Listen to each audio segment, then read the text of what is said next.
तो आज की सबसे बड़ी खबर, सबसे बड़ी ब्रेकिंग न्यूज।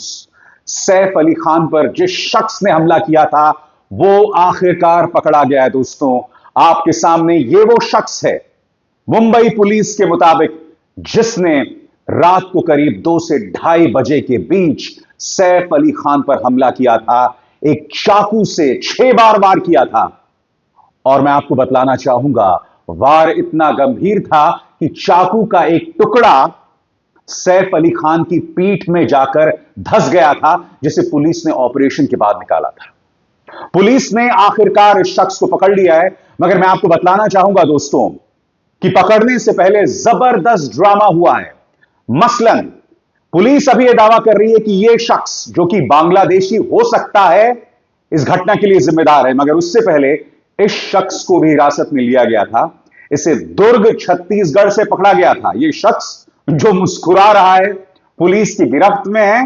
मगर बाद में अब यह स्पष्ट हो चला है कि जिसे दुर्ग छत्तीसगढ़ से गिरफ्तार किया गया था वो महज गलतफहमी का शिकार था। अब यह शख्स पकड़ा गया है। मैं आपको बतलाना चाहूंगा दोस्तों, जिसे गिरफ्तार किया गया है उसका नाम है मोहम्मद शरीफुल इस्लाम शहजाद। डीसीपी जोन 9 के दीक्षित गेदाम ने पत्रकारों से बात की और इस बातचीत में उन्होंने आरोपी और हमलावर पर पूरी जानकारी पेश की। दिलचस्प बात यह है दोस्तों कि पुलिस यहां 2 और बातें कह रही है। पहली बात, जो व्यक्ति पकड़ा गया है वो बांग्लादेशी है और यही वजह है कि पासपोर्ट एक्ट से जुड़ी जो है उस पर धाराएं भी लगाई गई हैं। नंबर 1। नंबर 2, यह भी बताया गया है कि यह शख्स पहली बार सैफ अली खान के घर में घुसा था। कम से कम पुलिस ये बात कह रही है। यानी कि इससे पहले गोदी मीडिया ने जो जहर चलाया था, जो अनाप शनाप खबरें चलाई थी, जिसकी चर्चा मैं आगे जाकर करूंगा, वो सरासर गलत है। पुलिस के मुताबिक पकड़ा गया व्यक्ति बांग्लादेशी हो सकता है। दिलचस्प बात यह है कि ये जो शख्स पकड़ा गया है, जिसका नाम मोहम्मद शरीफुल इस्लाम शहजाद है, वो बार बार अपना नाम बदल रहा था। और 5 से 6 महीने पहले यह शख्स मुंबई में आता है और अपने आप को विजय दास बताता है। और सबसे हैरत में डाल देने वाली बात, यह व्यक्ति 5 महीने पहले मुंबई में आया था और 5 महीने बाद इसने इतनी बड़ी घटना को अंजाम दिया। हम उम्मीद करते हैं दोस्तों कि इसके बाद अब इस मामले में कोई और ट्विस्ट नहीं आएगा, क्योंकि मैं आपको याद दिलाना चाहूंगा कि किस तरह से गोदी मीडिया ने इस मामले में बहुत ही गंदा प्रचार चलाया था। आपको याद है जी न्यूज की एक खबर, जिसमें यह दावा किया जा रहा था कि सैफ अली खान के नौकरानी के साथ रिश्ते थे। इस तरह का जहर चलाया गया था। मगर यह तो गोदी मीडिया है। यह वो मीडिया है दोस्तों जो यह तक कहती है कि डोनाल्ड ट्रंप ने और इलॉन मस्क ने कुंभ में डुबकी लगाई। यह वो गोदी मीडिया है जो यह कहता है कि लॉस एंजलिस में आग लग गई और ट्रंप ने प्रधानमंत्री नरेंद्र मोदी को फोन किया और उसमें फूट फूट कर रोए। यह वो गोदी मीडिया है। तो स्वाभाविक सी बात है दोस्तों, सैफ अली खान के मामले में तो इतना सब कुछ ये कहते ही। मगर आज मैं आपसे एक सवाल पूछना चाहता हूं। हम सब जानते हैं कि बांद्रा में 3 बड़े हमले हुए हैं। पहला, सलमान खान के गैलेक्सी अपार्टमेंट्स के बाहर गोलीबारी। दूसरा, बाबा सिद्दीक की हत्या। और यह तीसरा, जिसमें सैफ अली खान के घर में एक व्यक्ति फायर एग्जिट से घुसता है, चोरी करने की कोशिश करता है। सबसे खतरनाक बात यह कि शायद उसने सैफ अली खान के बच्चों तक को गिरफ्त में ले लिया हो और यही वजह है कि वो 1 करोड़ की मांग कर रहा था। सवाल यह पैदा होता है कि लॉ एंड ऑर्डर को लेकर इस वक्त मुंबई के हाई प्रोफाइल इलाके बांद्रा में जो धज्जियां उड़ी हुई थी, क्या उस पर सवाल पूछे जाने बंद हो जाएंगे? हमें सवाल पूछना पड़ेगा कि मुंबई में इस तरह की घटनाएं क्यों हो रही हैं? क्या वजह है कि एक बार फिर अंडरवर्ल्ड जो है वो अपना सिर उठा रहा है? क्या वजह है कि इस तरह से लोग जो हैं घुस रहे हैं हाई प्रोफाइल बिल्डिंग्स में जहां जबरदस्त सिक्योरिटी है? ये सवाल किए जाएंगे। और दुख की बात यह है कि सुशांत सिंह राजपूत मामले में जिस गोदी मीडिया ने जहर उगला था, आज वो लॉ एंड ऑर्डर को लेकर महाराष्ट्र सरकार से, मुख्यमंत्री देवेंद्र फडणवीस से कोई सवाल नहीं कर रहा है। याद है कि नहीं आपको, सुशांत सिंह राजपूत मामले के दौरान यह एंकर किस तरह से चिल्ला रहा था, ड्रग्स दो, ड्रग्स दो, ड्रग्स दो। ये पागलपन देखो इनका।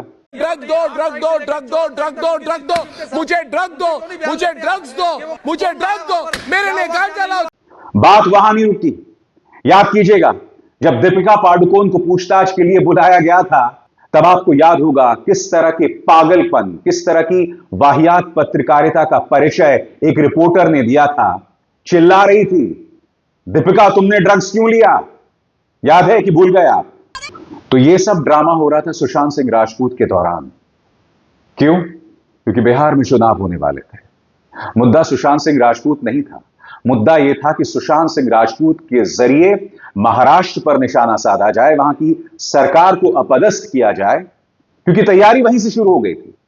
और उसके बाद और उसके जरिए बिहार की राजनीति में अपनी मौजूदगी को दर्ज किया जाए। यह सब चल रहा था सुशांत सिंह राजपूत के जरिए।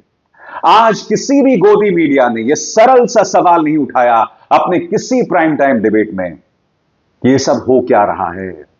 मुंबई में एक के बाद एक इस तरह की बड़ी बड़ी घटनाएं क्या हो रही हैं। पहले सलमान, फिर बाबा सिद्दीक, जिन्हें अपनी जान से हाथ धोना पड़ा। अब सैफ अली खान। अगली बारी किसकी है? क्या मुंबई जो है एक लॉलेस शहर बन गया है? क्या ये सवाल पूछे जाएंगे? ये व्यक्ति तो पकड़ा गया, पुलिस दावा कर रही है। मैं स्पष्ट कर दूं, पुलिस दावे बहुत कुछ करती है, मगर बाद में हकीकत क्या निकलती है वह आप और हम सब जानते हैं। मगर मैं उम्मीद करता हूं कि उन्होंने सही मायने में हमलावर को पकड़ लिया है, आरोपी को पकड़ लिया है, और अब इस मामले में कोई और ट्विस्ट नहीं आएगा। बहरहाल खबर यह भी मिल रही कि सैफ अली खान की सेहत भी सुधर रही है। यह तस्वीर सामने उभर कर आई है जिसमें सैफ अली खान जो हैं वो वीडियो कॉल पर भजन सिंह से बात कर रहे थे। कौन भजन सिंह दोस्तों? वही भजन सिंह, वही ऑटो रिक्शा ड्राइवर जिसने सैफ अली खान को बचाया था। भजन सिंह चाहता तो कह सकता था कि इस व्यक्ति पर हमला हुआ है, खून से लथपथ है, आप पहले इन्हें पुलिस स्टेशन ले जाइए। मगर भजन सिंह ने इस बात की परवाह किए बगैर सैफ अली खान को अस्पताल तक पहुंचाया। कितनी खूबसूरत बात थी, उसी के चलते शायद सैफ अली खान बच पाए। मैं उम्मीद करता हूं कि इस मामले में साफगोई से पूरी तस्वीर सामने उभर कर आएगी। नंबर 1। नंबर 2, मुंबई का लॉ एंड ऑर्डर जो लगातार बद से बदतर हो रहा है उसे संबोधित किया जाएगा। अभिसार शर्मा को दीजिए इजाजत। नमस्कार। स्वतंत्र और आजाद पत्रकारिता का समर्थन कीजिए, सच में मेरा साथी बनिए। बहुत आसान है दोस्तों, इस ज्वाइन बटन को दबाइए और आपके सामने आएंगे ये 3 विकल्प, इनमें से एक चुनिए और सच के इस सफर में मेरा साथी बनिए।